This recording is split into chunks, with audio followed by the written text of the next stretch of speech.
माता शैलपुत्री की कथा। क्या आपने कभी सोचा है कि नवरात्रि की शुरुआत माता शैलपुत्री से ही क्यों होती है? क्यों हर साधक अपने जीवन के पहले कदम पर इन्हीं का स्मरण करता है? इसका उत्तर केवल एक कथा नहीं बल्कि एक दिव्य अनुभव है। कहते हैं जब जब इस सृष्टि पर अंधकार छा जाता है, जब जब अन्याय और अहंकार अपने चरम पर पहुंच जाते हैं, तब तब शक्ति ने अवतार लेकर इस संसार को संतुलित किया है। नवरात्रि का पहला दिन उसी शक्ति के प्रथम स्वरूप की याद दिलाता है, माता शैलपुत्री की। कल्पना कीजिए, पर्वतराज हिमालय की बर्फीली चोटियों पर जहां हर दिशा में शांति और पवित्रता का साम्राज्य है, वहीं से जन्म लेती हैं वो देवी जिनका स्वरूप शांत है परंतु शक्ति अनंत है।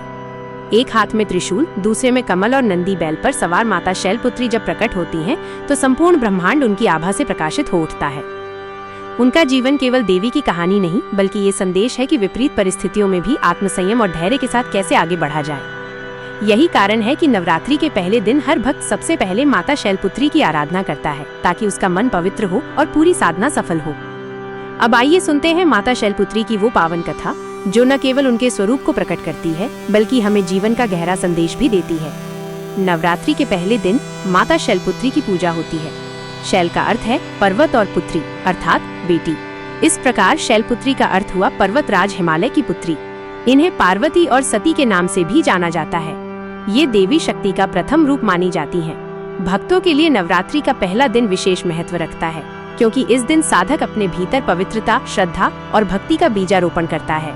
माता शैलपुत्री को शांत, सौम्य और भक्तवत्सल स्वरूप में पूजते हैं। पौराणिक कथा के अनुसार पूर्व जन्म में ये सती थीं और राजा दक्ष की पुत्री थीं। सती ने भगवान शिव को पति के रूप में स्वीकार किया था। एक बार राजा दक्ष ने एक विशाल यज्ञ का आयोजन किया, जिसमें सभी देवताओं और ऋषियों को आमंत्रित किया गया, लेकिन उन्होंने जानबूझकर अपनी पुत्री सती और उनके पति भगवान शिव को आमंत्रित नहीं किया। सती ने अपने पिता के यज्ञ में जाने की जिद की और भगवान शिव ने समझाने के बाद भी उन्हें जाने दिया। यज्ञ स्थल पर पहुंचकर सती ने देखा कि वहां उनके और उनके पति का अपमान हो रहा है। पिता का ये व्यवहार असहनीय था। उन्होंने उसी यज्ञ में आत्मदाह कर दिया। सती का यह वियोग भगवान शिव के लिए अत्यंत पीड़ादायक था। शिव ने क्रोध में तांडव किया और ब्रह्मांड का संतुलन बिगड़ गया।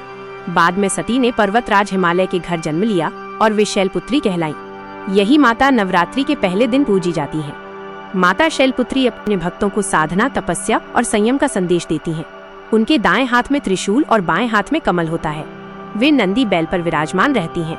उनका स्वरूप सरल और शांत है, लेकिन शक्ति से परिपूर्ण है। इनकी पूजा से जीवन में स्थिरता, पवित्रता और दृढ़ता आती है। नवरात्रि के पहले दिन भक्तजन प्रातः स्नान करके संकल्प लेते हैं। घर में कलश स्थापना की जाती है और देवी को अक्षत, पुष्प, धूप, दीप और नैवेद्य अर्पित किया जाता है। भजन, कीर्तन और मंत्र जाप से वातावरण पवित्र होता है। मंत्र है ओ देवी शैलपुत्रे नमः। इस मंत्र का जाप करने से मन और आत्मा शुद्ध होती है। कथा में कहा गया है कि माता शैलपुत्री की कृपा से साधक को अपने जीवन में नई दिशा मिलती है। उनके पूजन से व्यक्ति अपने दुख और संकट से मुक्ति पाता है। ये दिन आत्मसंयम और साधना का है। माता के ध्यान से आत्मा निर्मल होती है और मन को असीम शांति प्राप्त होती है।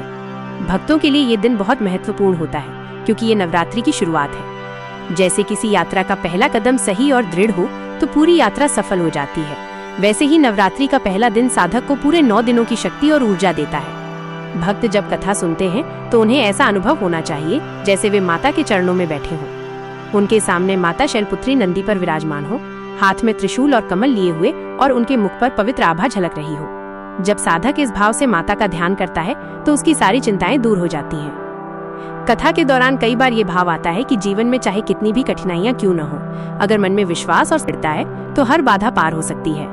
यही शिक्षा माता शैलपुत्री हमें देती है।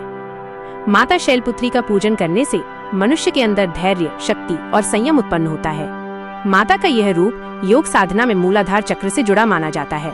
इस चक्र की साधना से जीवन में स्थिरता और शक्ति आती है। साधक के जीवन में दृढ़ निश्चय और आत्मविश्वास का संचार होता है। नवरात्रि के पहले दिन की ये कथा केवल देवी की महिमा सुनाने के लिए नहीं है, बल्कि ये हमारे जीवन को दिशा देने का एक माध्यम भी है। जैसे माता ने जन्म जन्मांतर में कठिनाइयों का सामना किया और फिर भी धैर्य और शक्ति से आगे बढ़ी, वैसे ही हम सबको अपने जीवन की परिस्थितियों का सामना करना चाहिए। भक्त जब इस कथा को श्रद्धा से सुनते हैं तो उनके मन में माता की कृपा उतरती है।